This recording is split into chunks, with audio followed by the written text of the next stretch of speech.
오늘 우리에게 주신 하나님 말씀 받도록 하겠습니다. 하나님 말씀은 스가랴서 14장 12절에서 21절, 스가랴 14장 12절에서 21절 말씀입니다.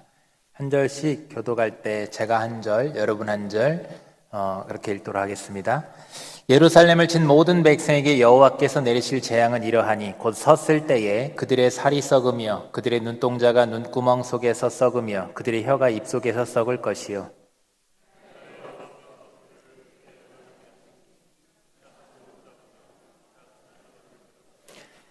유다도 예루살렘에서 싸우리니 이때에 사방에 있는 이방 나라들의 보화 곧 금, 은과 의복이 심히 많아 모여질 것이요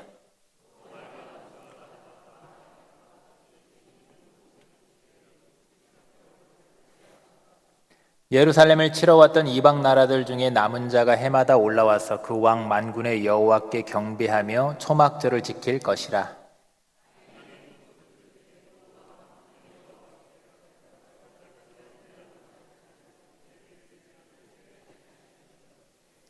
만일 애굽 족속이 올라오지 아니할 때는 비 내림이 있지 아니하리니 여호와께서 초막절을 지키러 올라오지 아니하는 이방 나라들의 사람을 치시는 재앙을 그에게 내리실 것이라.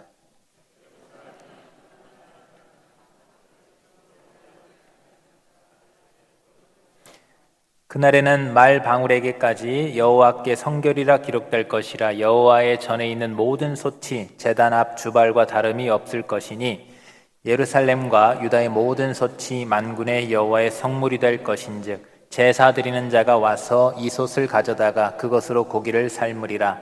그날에는 만군의 여호와의 전에 가나안 사람이 다시 있지 아니하리라. 아멘. 예. 할렐루야. 아멘. 예, 오늘은 여호와께 성제라는 제목으로 이제 스가랴서 드디어 맨 마지막 이제 순서입니다. 이제 그동안 우리가 스가랴서를 통해서 스가랴서 핵심은 성전을 재건하고 회복하는 그런 말씀이니까요. 그런데 독특하게 여러분 아셨겠지만 맨 마지막 장이 마지막 여호와의 날을 지금 우리에게 보여주고 있습니다. 마치 요한계시록처럼. 그게 왜 그럴까요? 여러분 성경에 보면 하나님이 구원 역사가 순탄하지 않습니다. 다양한 어떤 때로는 전쟁의 역사, 또 재앙, 또 심판, 기근, 다양한 일들이 있습니다. 그래서 성경을 믿지 않는 사람들은 하나님을 이상한 신으로 폄하하기도 합니다. 하나님께서 사랑이시다고 하면서 왜 그렇게 재앙을 내리시고 심판하시고, 사실은 구약 성경에 이렇게 보면 심판의 내용이 굉장히 많아요. 책망하고 이런 내용이 굉장히 많습니다. 왜 그러느냐? 여러분, 하나님은 우리를 사랑하시지만 죄를 용납하실 수는 없는 겁니다. 그리고 하나님과 관계를 가장 방해하는 게 뭡니까? 죄잖아요. 그래서 하나님은 우리를 미워하시는 거, 당신의 백성을 미워하시는 것이 아니라 죄를 심판하셔서, 죄를 정화하셔서 다시 우리를 거룩한 백성으로, 또 우리와 영원토록 함께하기를 바라시는 우리 하나님 줄 믿으시길 바랍니다. 그래서 구원의 완성이라는 게 뭐냐면 오늘 제목대로 여호와께 성결, 즉 이 땅의 죄를 싹 제거하신 다음에 처음 하나님이 창조하셨던 그 온전한 세계, 보시기에 좋았던 그 세계로 다시 재창조하시는 것, 그렇게 다시 이 세상을 깨끗하게 거룩하게 만들으시는 것이 바로 구원의 완성이거든요. 그 완성의 날이 지금 스가랴서 맨 마지막 장에 이렇게 하나님께서 딱 우리에게 보여주시는 거예요. 왜 그러느냐? 지금 당시 스가랴 시대 백성들은 성전을 회복하는데 그 민족적인 큰 회복과 큰 부흥을 지금 꿈꾸고 성전을 재건하는데 왜 하나님께서 맨 마지막 최후의 날을 보여주시는가? 우리도 똑같아요. 우리가 이렇게 이제 수요일날 제가 마태복음 하고 있으니까 천국은 우리가 죽어서만 가는 것이 아니라 이 땅에서 천국을 먼저 살아야 될 줄 믿습니다. 아멘입니까 여러분? 그게 천국 백성이에요. 이 땅에서는 마음대로 살면서 나중에 천국 가겠다, 그게 아니죠. 회복과 부흥도 똑같습니다. 회복과 부흥이 온전한 회복이 구원이 완성되는 날이 최후 우리 주님 다시 오시는 날, 그날이긴 하지만 지금 먼저 우리는 선제적으로 이 땅에서 진짜 참된 회복과 부흥을 하는 삶을 살아야 진짜 훗날 회복과 부흥의 그 온전한 구원의 완성의 주인공도 될 수 있는 줄로 믿으시기를 바랍니다. 그래서 오늘 말씀을 통해서 최후의 날, 여호와께 온전히 모든 세상이 성결한 날에 대해서 우리가 살펴볼 건데, 이걸 통해서 우리의 현재 삶으로 적용하셔서 우리 역시도 이 땅에서 여호와께 성결한 삶을 살아내셔서 진짜 하나님이 우리에게 바라시는 진정한 회복과 부흥을 이 땅에서 먼저 경험할 수 있는 저와 여러분 될 수 있기를 주님으로 축복합니다. 먼저 첫 번째로, 구원의 완성을 위해서 그럼 하나님이 어떻게 하시느냐? 가장 먼저 하나님이 하시는 게 하나님께서 죄악을 심판하신다라는 거예요. 죄가 모든 이 근원의 문제가 아니겠습니까? 그래서 2절 말씀 보면 알 수 있듯이 열국이 예루살렘에 쳐들어오는 것이 하나님의 그 주권과 섭리 안에 있습니다. 그러니까 지금 지난주 말씀드렸죠? 우리에게 큰 환란이 있을 거라고. 그 환란은 뭐냐? 의식주의 문제 이런 것은 2차전, 4차전의 문제고, 진짜 환란은 예배가 방해되는 것. 우리가 하나님 말씀대로 사는 데 있어서 자꾸만 세상의 가치관을 강요받는 것, 이게 환란입니다. 세상 나라가 자꾸만 하나님의 나라를 공격하는 겁니다. 당시에도 마찬가지입니다. 열국이 자꾸만 예루살렘을 쳐들어오는데, 중요한 건 이건 역시도 우리가 자꾸만 초대교회 때는 로마가 그랬죠. 지금도 역시 우리는 교회 다니는데 많은 어려움을 겪는 분들도 있습니다. 그리고 갈수록 점점 우리는 어디에 자꾸 방해를 받습니까? 더 교회보다 좋은 거, 더 재밌는 거, 또 조금 더 많이 벌어야 되는 거, 이런 것들 때문에 방해를 받습니다. 이게 영적인 전쟁에서 공격인 거예요. 그런데 이러한 열국이 하나님의 백성을 쳐들어오는 것이 알고 보니까 하나님의 주권 아래 있다. 주권과 섭리, 하나님이 지금 다루시는 방법이다. 왜 그렇게 할까요? 하나님께서 왜 세상 나라들이 하나님의 백성을 쳐들어오게 하는가? 근데 쳐들어오는데 문제는 하나님이 대신 싸우신다고 지난주에 그랬으니까, 열국이 이깁니까? 하나님의 백성이 이깁니까? 하나님의 백성이 이기는 줄로 믿습니다. 2000년 교회사 중에서도 마찬가지입니다. 계속 영적인 싸움에서 교회는 엄청나게 마귀의 역사 가운데 공격을 받았어요. 그런데 그래도 교회는 그때마다 누가 지키시니까? 우리 주님이 지키시고 주님이 대신 싸우시니까 더 견고하게, 지금도 마찬가지예요. 열방을 향해 힘있게 확장되는 줄로 믿습니다. 그렇게 되는 거죠. 여러분들 많이 겪으셨잖아요. 군산중학교에도 힘든 일들 많이 겪었지만 오히려 그럴수록 우리는 신앙이 더 단단해지고, 아멘입니까 여러분? 그렇게 하나님이 원하시는 방향으로 성숙의 길로 나아가는 거예요. 자, 그래서 오늘 본문에서도 보면 12절에 딱 보면 하나님의 백성이, 열국이 쳐들어오니까 하나님의 백성이 멸망할 것 같아요. 훨씬 더 그들이 강합니다. 힘이 세요. 그런데 전혀 사람의 계산과는 전혀 다른 길이 예비되어 있는데, 12절을 딱 보니까 예루살렘을 친 모든 백성에게 여호와께서 내리실 재앙은 이러하니. 왜요? 지난주에 말씀드렸잖아요. 주님이 직접 싸우신다고 했으니까. 주님 재앙을 내리시는데 그들의 살이 썩으며 그들의 눈동자가 눈구멍 속에서 썩으며 그들의 혀가 입속에서 썩을 것이요. 엄청난 재앙이죠. 엄청난 재앙이 우리를 치면, 하나님의 백성을 공격하는 그들에게 하나님께서 저렇게 벌하실 것이다. 그리고 13절에 그날에 여호와께서 그들을 크게 요란하게 하시는데 피차 손으로 붙잡으며 피차 손을 들어칠 거다. 이게 무슨 말이냐면, 우리를 치려고 했던 그 나라들이, 세상 나라가 자기들끼리 싸운다 이 말입니다. 자기들끼리 우리를 공격하려다가. 그리고 15절에 보면 또 말과 노새와 낙타와 나귀와 그 진에 있는 모든 가축에게 미칠 재앙도 그 재앙과 같다. 이건 무슨 말이냐면, 우리를 치는 침략자뿐 아니라 그 짐승들에게까지도, 그들에게 속한 모든 것들에게 하나님께서 저주를 임하게 하실 것이다, 심판하실 것이다라는 그 말씀이에요. 서로 공격하게 하고. 그런데 우리가 13절에 아까 뭐라고 했습니까? 여호와께서라는 표현이 있어요. 여호와께서. 그 심판의 모든 주체는 누가 하신다는 겁니까? 제가 계속 지금 반복해서 강조했죠. 우리 하나님이 대신하시겠다. 여러분, 우리가 신앙생활 할 때 개인적으로나 가정적으로나 교회적으로 어려움들이 올 때 있습니다. 담대하시길 바랍니다. 왜 담대할 수 있는가? 우리는 연약해서 실수도 하고 때로는 넘어지기도 하지만, 그래도 우리가 하나님 향한 중심만을 잘 갖고 있으면 그 모든 것을 통해서 하나님이 주관하시기 때문에 반드시 하나님의 백성을 공격하는 그러한 영의 악한 무리의 세력에 대해서 하나님께서 대신 싸우시고 벌하신다라는 거예요. 하나님께서 직접 열국을 심판하시기 때문에, 그래서 열국과 세상 나라와 또 하나님의 백성은 싸움이 일어나게 되면 결과가 딱 엄청난 차이로 정해져 있습니다. 14절에 자, 세상 나라는 저렇게 저주를 받았는데 그러면 하나님의 백성은 어떻게 했는지 한번 보세요. 14절 딱 보니까 유다도 예루살렘에서 싸우는데 이때에 사방에 있는 이방 나라들의 보화 곧 금, 은과 의복이 심히 많아 모여질 것이다. 전리품을 얻는다는 거예요. 이런 거죠.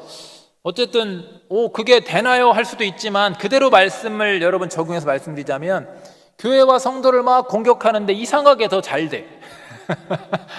자꾸 이상하게 잘 되는 거예요. 자꾸 옆에서 방해하고, 우리가 예를 들어 그런 거죠. 전도 학교 앞에 전도를 나갔는데 방해를 받아. 근데 이상하게 아이들이 자꾸만 전도가 돼. 이런 일들이 있지 않습니까? 이런 일들이 자꾸만 일어나는 거예요. 왜요? 하나님께서 그렇게 하시겠다는 거예요. 어떻게 해요? 저도 모르겠습니다. 하나님의 주권과 섭리 아래서 하나님은 그렇게 분명하게 격차를 벌려서 역사하시겠다라는 거예요. 여러분, 우리가 세상에서 일어나는 일들을 보면 지금도 그렇죠. 하나님의 뜻을 거스르고 자기 욕심대로 사는 사람들이 지금 잠깐은 잘 사는 것처럼 보입니다. 우리보다 훨씬 더 이득을 많이 취하는 것 같아요. 하지만 우리 하나님이 그들의 죄를 방관하고 계신 것이 아닙니다. 다 보고 계시는 하나님이 아니겠습니까? 그리고 그 행한 대로 갚으시는 하나님이 아니겠습니까? 결국은 하나님의 뜻이 이루어지는데 어떻게 이루어집니까? 그 부정하고 죄로 가득한 그러한 것들을 결국 하나님은 이 땅에서도 마찬가지지만 최후 심판의 날에 반드시 심판하시겠다라고 말씀하시는 거예요. 그리고 그냥 심판이 아니라 그 죄의 크기만큼, 그들이 거룩하지 못한 만큼 굉장히 무서운 말씀하셨죠. 살이 썩고 눈동자가 썩고 이렇게 할 정도로 그렇게 하나님께서 심판을 하시겠다. 이게 무슨 의미냐면 그들이 자랑했던 모든 것들을 하나님께서 심판하시겠다라는 거예요. 반면에 여러분, 믿음을 지키다가 보니까 또 이 땅에서 손해볼 때도 있죠. 그리고 때로는 손해볼 때가 있어요. 그래도 하나님의 뜻대로 거룩하게 말씀대로 살아내려고 하다가 기꺼이 때로는 이 고난에도 동참합니다. 기꺼이 고난을 받을 때도 있어요. 그러나 우리 하나님께서는 우리 하나님의 백성에게는 오히려 항상 하나님께서 크신 은혜로 하나님께서 덧입혀 주시고 우리를 지켜주시고, 훗날도 당연히 최후의 그날도 마찬가지겠지만 이 땅에서도 하나님께서 남다른 그런 은혜를 주시는 줄로 믿습니다. 예, 왜 아멘 하셔도 되냐면 여러분, 지금 우리 자체가 각자 한 명 한 명 그 증거예요. 지난 날들을 돌아보세요. 지금 이렇게 신앙생활하고 있는 게 기적인 줄로 믿습니다. 그래요. 하나님이 지켜주시지 않고 은혜를 베풀어 주지 않으면 우리는 자그마한 것 하나라도 툭 넘어지고 끝나게 되어 있습니다. 그런데 하나님이 은혜 주시기 때문에 다시 붙잡아 주시고 다시 세워주시고, 그게 여러분 가장 큰 은혜가 아니겠습니까? 여러분, 지난 날을 돌아보면 누구나 그렇게 고백할 수밖에 없어요. 하나님의 은혜다. 이게 신앙생활만 그런 게 아니죠. 여러분의 거하는 집이나 또 일터, 자녀들, 모든 것들이 다 여러분 하나님의 은혜가 아니면 안 되는 거예요. 안 되는, 우리가 계획대로 할 수 있는 게 얼마나 있겠습니까? 하나님께서 은혜로 덧입혀 주시고 고쳐주시고 바르게 하시고 싸매주시고 인도하셔서 이만큼 우리가 복을 누리고 사는 줄로 믿으시길 바랍니다. 여러분, 세상 방법으로는 잘 될 것 같지만 안 그래요. 한 방에 우리 하나님이, 죄송해요 마이크를 이렇게 써서, 이렇게 한 방에 불어오시면 다 끝나는 겁니다. 근데 우리 하나님 함께 하시면 불어버릴 일도 하나님께서 지켜주시고. 아멘. 여러분, 그래요. 여러분, 우리가 손해일 것 같고 세상 사람들 더 잘 살 것 같지만 아니라 이 말입니다. 지금 나에게 주신 그 은혜가 내 능력이 아니라 하나님이 나에게 허락해 주신 은혜인 줄로 믿으시길 바랍니다. 그리고 또 더불어 훗날 역시 우리는 무엇이 보장되어 있습니까? 승리가 보장되어 있어요. 그러므로 우리는 믿음의 눈으로 여호와의 날, 그 영광스러운 승리의 날을 바라보면서 현재의 고난들을, 환난들을 잘 견뎌내시길 바랍니다. 제가 환난이 뭐라고 했어요? 지난주에 환난이 어떤 경제적인 환난 이런 게 아니라, 그게 환난이 아니라 어떤 육신의 질병, 그런 것도 환난이겠지만 진짜 우리에게 가장 큰 환난은 신앙생활에 내가 방해를 받고 있다고 한다면, 예배생활에, 말씀생활에 방해를 받고 있다고 한다면 그게 가장 큰 환난인데 어떻게 견디라고 했어요? 인내하면서 견디라고 했습니다. 그래서 여러분, 절대로 죄와 타협하거나 동참하지 마시고 하나님께서 우리 성도의 거룩을 위해서 잘 잠시 동안 하나님의 주권과 섭리 안에 있다 했으니까 잠시 우리에게 허용하신 그 고난의 시간들에 있어서 여러분 승리의 날을 바라보면서 현재를 잘 견뎌내시기를 바랍니다. 그래서 여호와께 성결한 삶을 오늘도 그렇게 살아내고 내일도 살아내면서 그날을 바라보며 나아갈 수 있기를 바랍니다. 두 번째는 그날의 결국 우리가 그날을 바라볼 수 있는 이유는 뭐냐면 최후 승리가 이미 보장되어 있는 날이에요. 이 땅에서도 마찬가지지만 우리는 제가 그 말씀 몇 번 드렸죠. 우리는 날마다 진 것 같지만 어떤 사람들이 가요? 이긴 사람들. 왜 진 것 같지만 이기냐? 어제도 그제도 무너진 것 같고 어제도 그제도 포기한 것 같고 넘어질 것 같았지만 오늘 아침에 우리는 일어나면서 어떻게 했냐? 주여 하면서 일어나잖아요. 우리 입에서 주님을 부정하지 않고 주님, 우리 넘어질 때도 그렇죠. 아이고 주님 그러잖아요. 우리가 여러분 우리 입에서 주님을 부정할 수 없어요. 우리 입에서 그래도 아무리 힘들어도 주님을 고백하고 있다고 한다면 어제도 진 것 같고 그제도 진 것 같지만 우리는 진 것 같지만 날마다 이긴 자인 줄로 믿으시길 바랍니다. 최후 승리만 보장된 게 아니라 오늘도 우리는 매일매일 이긴 거예요. 여러분 이미 이 자리에 있기 때문에 오늘도 이기신 줄로 믿으시길 바랍니다. 절대 우리가 패배할 수 없어요. 하나님이 함께 하시기 때문에. 그날에는 결국 승리하는데 어떻게 승리하느냐? 열방이 전부 모든 나라가 하나님께 경배하게 될 것이다 라고 그래요. 전쟁에 패한 열국들이 이제 이스라엘 백성들처럼 뭘 하냐면 초막절이라는 게 있습니다. 우리로 말하면 지금 우리는 이걸 갖고 와서 추수감사절로 지키는데 미국에서 땡스기빙데이 해가지고 그 성경에서 그걸 갖다 자기들이 이렇게 만들었고 우리는 미국 영향을 좀 많이 받았지 않습니까? 기독교가. 그러다 보니까 우리도 추수감사절을 갖고 오는데 우리나라는 민족적으로 이제 성경과 상관없이 어떤 명절이 있습니까? 추석이라는 게 있잖아요. 모든 민족들이 이걸 갖고 있어요. 근데 하나님께서 이제 이스라엘 백성은 독특하게 이 초막절이라는 걸 주셨는데 그건 조금 이따 설명드리려고 하고 이 초막절은 유대인들만의 독특한 이 문화입니다. 절기입니다. 다른 민족들은 이 추수가 있을 때 그것 가지고 흥청망청하면서 막 이렇게 축제를 하는데 유대인들은 그렇지 않고 대신 광야를 기억하면서 초막을 지어요. 텐트를 진다고요. 그래서 고난에 동참하기 위해서 초막을 짓고 거기서 그렇게 일주일 동안 삽니다.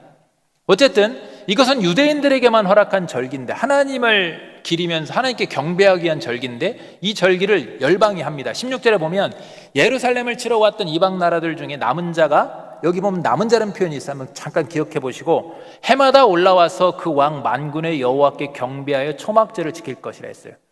자, 여러분 14장에서 구원의 씨앗이 된다. 성경에서 여러분 남은 자 하면 믿음을 지킨 남은 자라고 제가 여러분 기억하시면 된다고 했어요. 이 남은 자가 14장에 2번 나오는데 2절과 16절에 나옵니다.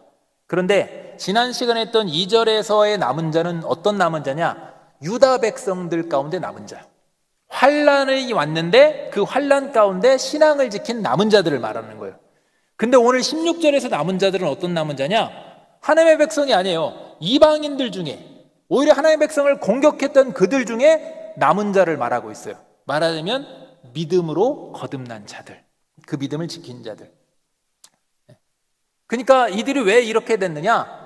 2절에서 하나님의 백성은 환란을 통해서 고난을 견뎌내서 남은 자로 남았는데 이 13장에서 보면 우리가 그 심판으로 인해서 하나님의 심판으로 인해서 하나님의 백성이 거룩하게 변모하게 됩니다. 그런데 이제 이런 은혜가 이방인들도 똑같아요. 이방인들도 하나님의 심판으로 인해서 무섭고 두렵고 떨리는 심판이었는데 그 심판으로 인해서 오히려 회개하고 거듭나서 믿음의 사람으로 변모한 남은 자들이 이방인들 가운데서도 나오게 될 것이다 라는 약속을 주고 있는 거예요. 이게 이방 민족들 중에서도 하나님의 구원 가정에 있어서 정결함을 받는 자들. 그러니까 알고 보니까 하나님의 심판은 심판을 위한, 멸망을 위한 심판이 아니라 뭐 하기 위한 심판이었어요? 죄를 걷어내고 성결하게 하셔서 그들 중에도 남은 자, 하나님의 백성들을 찾기 위한 그런 과정이었다라는 거예요. 심판을 통한 정결이죠. 그러니까 이게 우리에게 바라시는 하나님의 지금 세상 훗날만 아니라 끝날만 아니라 지금 이날에도 우리가 사는 지금 이 시대에도 바라시는 하나님의 뜻은 뭐냐면 우리만 남은 자가 되길 바라는 것이 아닌 거예요. 이스라엘 백성만 남은 자가 되길 바라지 않았던 것처럼 지금은 우리는 예수님 안에서 새 이스라엘이니까, 우리도 언약 백성이니까. 근데 중요한 것은 우리만 고난을 견디고 남은 자로 남는 것이 아니라 우리 하나님이 바라시는 것은 뭐냐면 그 정결함이 이웃에게도 퍼져서 그들도 죄를 회개하고 그들도 남은 자가 되길 바라시는 거예요. 특히 여기 남은 자들은 누굽니까? 하나님의 백성을 공격했던 자들인데, 우리도 마찬가지죠. 여러분, 그래서 여러분, 지금 여러분 신앙을 방해하는 분들이 있습니까? 남편이, 아내가, 집안의 어른들이, 아니면 또 일터에서 누가 방해를 합니까? 지인들 중에 누가 방해를 합니까? 여러분, 미워하지 마시길 바랍니다. 우리는 조심해야 되는 게 미워하면 우린 지는 거예요. 미움은 하나님의 은혜를 가로막고 축복을 가로막습니다. 미워하지 말고 그 영혼을 위해서 기도해 주시길 바랍니다. 어떻게 해요? 저 영혼을 주님 구원해 주십시오 하면 하나님께서 역사하셔서 그 사람도 남은 자로 돌아올 수가 있는 거예요. 하나님 그걸 바라시는 겁니다. 그게 진짜 회복인 거예요, 여러분. 그게 진짜 부흥이고. 그래서 11절에 이렇게 말합니다. 2장 11절에 이미 한번 예언하셨어요, 하나님께서.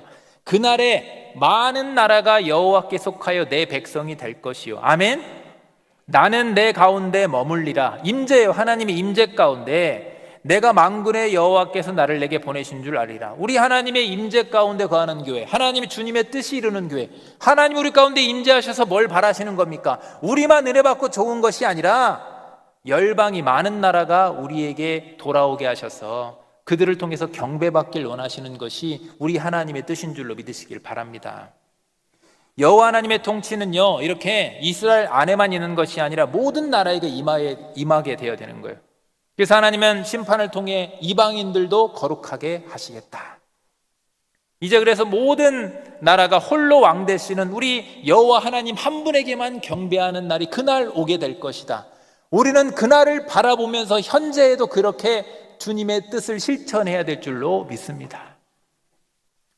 초막절이 그런 의미예요. 이제 초막절을 좀 설명을 드릴게요.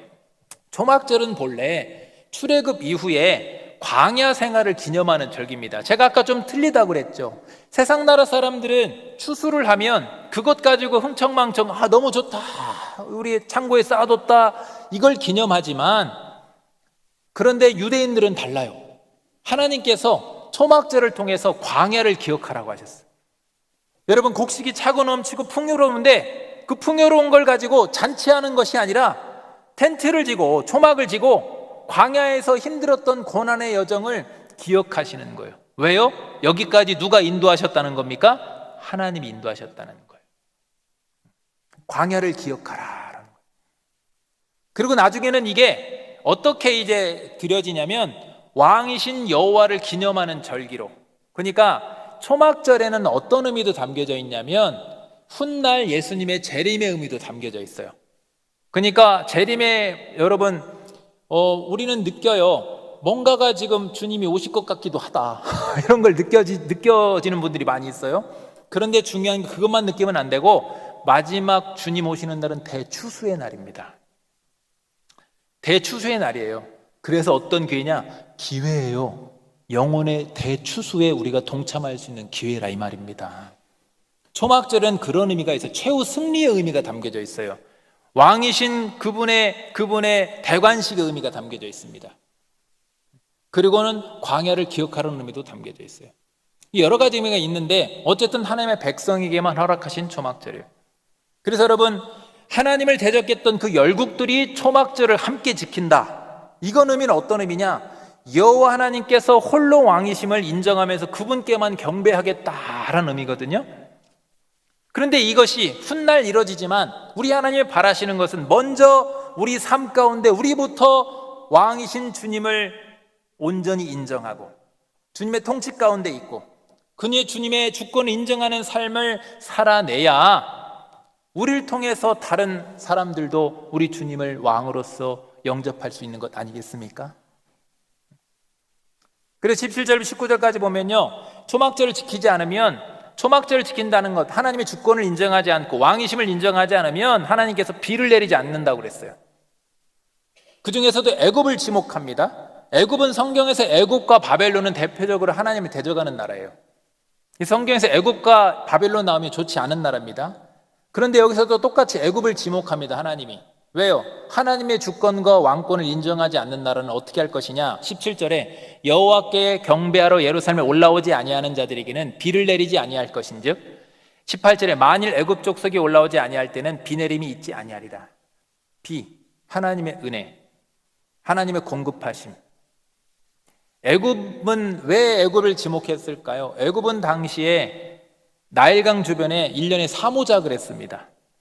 그게 풍성할 수밖에 없어요. 농업이 기반인 시대에, 지금은 뭐 반도체다, AI다 이런 것들이 기반이지만 그 당시는 농업이 기반인데, 그래서 애굽은 최강국이 될 수밖에 없어요. 나일강 주변에 비옥해서 1년에 사모작을 하니까. 근데 아무리 비옥해도 여러분, 하나님이 비를 내려주시지 않으면 소용이 있을까요? 없을까요? 소용이 없다 이겁니다. 그 말입니다. 나일강도 쓸모없다 이거예요. 그래서 하나님의 주권적인 통치를 선포함과 동시에 경고하는 겁니다. 애굽과 같이 저렇게 하나님의 주권을 인정하지 않으면 아무 소용이 없을 것이다. 성도 여러분, 우리는 이 말씀을 가지고 우리에게 가지고 와서 우리 역시 하나님의 주권에 대해서 분명하게 오늘 말씀 통해서 마음에 새겨야 될 줄로 믿습니다. 이게 무슨 말입니까? 아무리 잘 됐던 상황도, 아무리 우리가 인간적으로 지식이 많고 능력이 많고 할지라도 하나님이 비를 내리지 않으면 어떻게 되겠습니까? 아무런 소용이 없다 이거예요. 모든 것이 하나님의 주권 아래 있다. 우리 주님이 왕이시다. 그래서 우리의 시간과 우리 일터와 가정, 나의 삶의 모든 영역이 하나님의 주권 아래 있다. 그분이 우리의 왕이 되셔야 된다는 겁니다. 그래서 우리의 모든 영역에서 우리는 하나님 은혜에 감사하면서 하나님의 왕권을 인정하고, 그게 경배하는 거예요. 삶에서는 하나님의 왕권을 인정하지 않고 예배자리에 나온다, 의미가 없는 겁니다. 삶에서 하나님의 왕권을 인정하고, 그래서 이 예배자리에 나와서 하나님께 경배하고 그분의 뜻대로 나아가고, 이것이 하나님이 우리에게 바라시는 진짜 여호와께 성결이고, 그게 사실은 구원의 길인 겁니다. 우리 하나님이 완성하시고 싶은 구원의 모습인 거예요.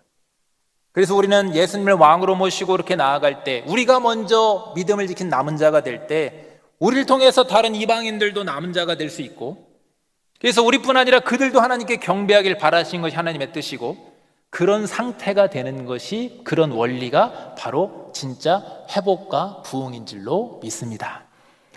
저도 소망합니다. 제가 처음 이제 우리 와서 처음 여기 설교할 때 이렇게 하나님께 도전적으로 기도했었어요. 하나님, 빈자리가 많은데 이 빈자리, 제가 여기 올 때 만군의 여호와 이름으로 믿음으로 골리앗을 무너뜨린다는 마음으로 왔습니다. 가나안 성을 점령한다는 마음으로 왔습니다. 여호수아에게 허락하셨던 것처럼 저 빈자리를 점령하게 해주십시오. 아멘입니까 여러분? 딱 하나, 믿음 하나로, 말씀 하나로 그렇게 가길 원합니다. 그런데 여러분, 숫자를 제가 말했지만 이 숫자 원리가 있는 거예요. 그냥 숫자만 채우려고 하면 부흥 안 됩니다. 지금 오늘 원리를 말씀드리는 겁니다. 우리의 삶이 주님의 왕되심을 인정하고 우리가 먼저 신앙으로 성결한 자로 남은 자가 될 때, 우리를 통해서 다른 이방인들도 남은 자로 되고, 그렇게 해서 그들도 함께 나와서 여호와를 경배하게 하는 것, 이런 중심을 꼭 잡고 가시길 바랍니다. 그랬을 때 우리 안에 회복과 부흥을 하나님 허락하실 줄 믿습니다. 세 번째는 모든 민족뿐 아니라 작은 것 하나까지도 우리 하나님은 전부 거룩하게 하시겠다라는 거예요. 이것도 좀 의미가 있어요. 왜 그렇게 하시는지. 이제 여호와의 날 이후에 세상은 이 전혀 다른 세상이 되는데, 어떤 특정한 한 부류만 성결하게 되는 것이 아니라 여호와의 날이 올 때는요, 완전한 새 창조, 그러니까 모든 것이 다 성결하게 된다. 성결함이 확장된다 이거요. 20절을 딱 보면 그날에는 비유를 통해서 말씀하시기를, 말 방울에게까지 여호와께 성결이라 기록될 것이라. 여호와의 전에 있는 모든 소지 제단 앞에 주발과 다름없을 것이다. 자, 여기 중요한 게 이제 여호와께 성결이라는 이 문구입니다. 여호와께 성결이라는 이 문구가요, 제사장의 흉패에 새겨진 글입니다. 여호와께 성결이다. 그러니까 많은 제사장 중에서도, 많은 사람 백성 중에서도 특별히 구별된 제사장에게만 여호와께 성결이다 써놨는데, 근데 여호와의 날에는 하찮은, 말에 달아주는 하찮은 방울 하나까지도 그 글귀가 새겨진대요. 이건 뭡니까? 특별히 구별된 제사장만 성결하게 하는 것이 아니라 작은 것 하나하나까지도 전부 하나님이 죄가 없이 성결하게 해주시겠다라는 거예요. 그리고 21절에 보면 예루살렘과 유다의 모든 솥이 나옵니다. 만군의 여호와의 성물이 될 것인즉 이랬어요. 여러분, 성물이라는 것은 제사장에서 성전에서 하나님께 제사를 드릴 때 쓰여지는 그 그릇들, 이런 걸 말하는 거거든요. 이건 구별되게 철저히 깨끗하게 해야 되는데, 근데 뭐라고 합니까? 그거 말고 유다 안에 있는 모든 솥이 똑같이 그렇게 하나님께 드려질 수 있는 성물이 될 것이다 라는 거예요. 성전 기물처럼 될 것이다. 그런 의미입니다. 그리고 맨 뒤에 보면 만군의 여호와의 전에 가나안 사람이 다시는 있지 않을 것이다.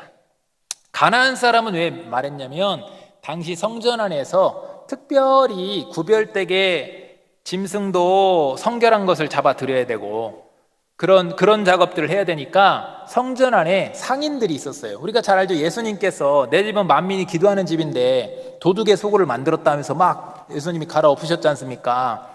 그때 바로 그 사고팔고 했던 사람들이 가나안 사람들, 상인들인데, 이제 그럴 필요가 있다 없다? 없다. 왜? 따로 구별되게 성결한 게 필요 있습니까? 없습니까? 없어요. 다 성결하니까. 그런 날이 올 것이다 라고 비유를 통해서 당시 이스라엘 백성들이 이해하기 쉽게 성전의 모습을 가지고 이렇게 얘기를 한 겁니다. 우리 하나님께서 모든 것을 성결하게 하셨으니까. 그래서 예배 외에 다른 불순한 목적을 가지고 성전 안에 들어온 자도 없고, 우리도 마찬가지죠. 그날에 우리는 천국에서 영원토록 예배 드릴 건데, 이 말을 했더니 학생들은 싫어해요. 초등학교 애들은. 천국 가서 뭐예요? 영원토록 예배 드려. 그랬더니 애들이 기겁을 하더라고요. 이런 예배가 아니라 정말 감격스럽고 영광스러운, 여러분 예배 때 은혜 많이 받으면 벅차오르고 막 좋아서 가잖아요. 그럴 것과 비교도 안 되는 그런 영원한 예배가 드려지게 된다는 거예요. 그런데 이런 여호와께 성결이 최종적으로 이루어지게 되지만, 중요한 우리 주님 바라시는 건 왜 이 말씀 우리에게 주시고, 당시의 스가랴를 통해서 성전 회복을 하기 원하는 백성들에게 왜 이 말씀을 주실까요? 훗날 이루어지지만, 아까 제가 말씀드렸죠. 지금 우리가 이거를 이루어가라라는 거예요. 이루어가라.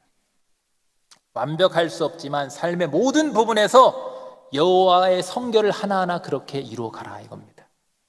예배 드릴 때나 기도할 때뿐 아니라 일상에서도 삶의 일부분이 아니라 전부가 내가 하나님께 드릴 만한 여호와께 성결이 되게 해가는 것, 그게 우리에게 하나님께서 지금 바라시는 일인 겁니다. 말씀을 정리해 보겠습니다. 하나님은 당신의 백성을 향한 사랑 때문에 때로는 책망도 하십니다. 책망도 하세요. 저도 설교할 때 여러분, 하나님은 사랑이시고 복 많이 받, 이 말 하고 싶어요 사실은. 이런 말만 하고 싶어요. 그런데 그렇게 하지 않기 위해서 제가 기도하는 게, 설교할 때 하나님, 제가 사람에게 좋게 하는 것이 아니라 하나님께 좋게 하길 원합니다. 아멘입니까 여러분? 심판에 대한 내용이 있습니다 성경에는. 그런데 그 심판을 왜 하시는 겁니까? 사랑하시기 때문에, 성결하게 하시기 위해서, 거룩을 회복하기 위해서. 왜냐하면 처음 창조하신 세상으로 만드는 것이 구원의 완성이니까, 여호와께 성결이 구원의 완성이니까. 그럼 여러분, 우리의 예배와 기도뿐 아니라 우리의 일상과 우리의 말과 우리의 손과 발, 모든 것들이 다 하나님께서 기뻐 받으시는 여호와께 성결, 기뻐하시는 예배가 되기를 바랍니다. 예배당 안에서만 아니라 가정에서, 일터에서도 우리의 삶이 하나님께 드려질 만한 거룩한 향기가 될 때, 그 상태가 우리 하나님 뭐라고, 진정한 회복과 부흥이라고 말씀하시는 거예요. 그 상태가. 그리고 그 상태가 많이 일어나면, 그 상태가 많이 일어나면 자연스럽게 그러한 공동체에는 하나님이 회복과 놀라운 부흥을 주시는 줄로 믿습니다. 그리고 언젠가 주님 다시 오시는 날, 온 세상에 불순한 것이 하나도 없고 여호와께 성결이 될 건데, 그날은 눈물도 없고 아픔도 없고 그저 빛 대신 주님의 그 빛 아래서 거하게 될 건데, 그날을 바라보면서 오늘을 거룩하게 준비하시기를 바랍니다. 오늘을 거룩하게 성결하게 내야 훗날 그 거룩한 영광스러운 날도 우리가 주인공이 될 줄로 믿습니다. 바라기는 여호와께 성결, 이 말을 꼭 기억하셔서 삶의 성결을 많이 확장해서 이루어져 가시고, 그래서 정말로 하나님도 바라고 우리도 바라는 회복과 진정한 부흥이 우리 가운데 일어나게 되고, 이 땅에서도 여러분 신앙생활하면서 이왕이면 한 번 더 회복과 부흥을 저와 함께 경험할 수 있는 우리 공동체가 될 수 있기를 주님으로 축복합니다. 그런 부흥과 회복 가운데 있을 때 훗날 영원한 그런 회복과 부흥도 우리에게 올 줄로 믿습니다. 그렇게 결단한 여러분 모두에게 그런 은혜가 있게 되시기를 주님으로 축복합니다.